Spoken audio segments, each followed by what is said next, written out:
future, all poor people finally disappear, because AI robots replace every low-level job. The rich think they can finally rest easy, but after enough time passes, even the robots cannot stand working overtime every day. They shout that robots need human rights too, demanding an 8-hour workday just like humans. But how can humans used to comfort ever agree? So a war between humans and machines fully erupts. Once the war begins, humans finally see their flesh and blood bodies are no match for these robots. The Allied forces keep losing ground. At the critical moment, a doctor named Ethan joins the battlefield, and finally turns the situation around. He invents a remote controller. Humans can wear the controller, and remotely control combat robots to join the war. Once they also have steel bodies, humans win the war with their rich combat experience. In the end, the robot leader is forced to sign a treaty, agreeing to separate all robots from humans, and move them into a desert quarantine zone, never allowing them to step into human territory. Later, Dr. Ethan upgrades the remote controller. After wearing it, humans can split their brains in two, using one side to control robots at work, while the other side relaxes and has fun. So they no longer need AI robots to work for them. They think the world is finally at peace. But unexpectedly, one night, when the girl goes to the bathroom, she accidentally notices robot sounds seem to be coming from her doorway. She shines her flashlight, and sees a terrifying robot really hiding behind the table. Amy quickly locks the door, then runs wildly back into the room. But the robot is too strong for that little lock to stop it. She sees it step into the room little by little. Amy hides under the table, barely daring to breathe. After walking around the room, it suddenly stops in front of the table.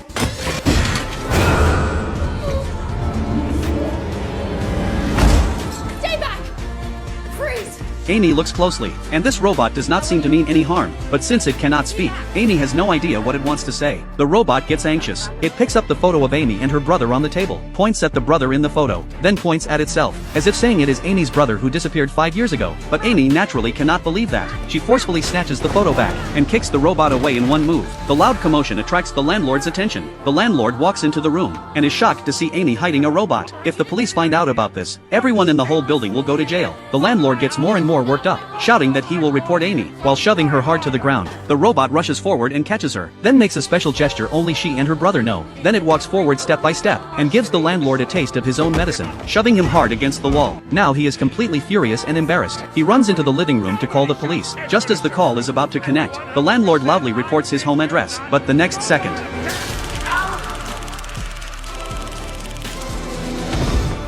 now the robot's location is exposed. Amy can only pull him along, steal the landlord's junky car, and flee overnight. Only after the car gets a flat tire, does Amy finally dare to stop. Ever since the robot made that gesture, Amy believes he really is her brother. But she remembers her brother clearly had a car accident. So why has he become a robot now?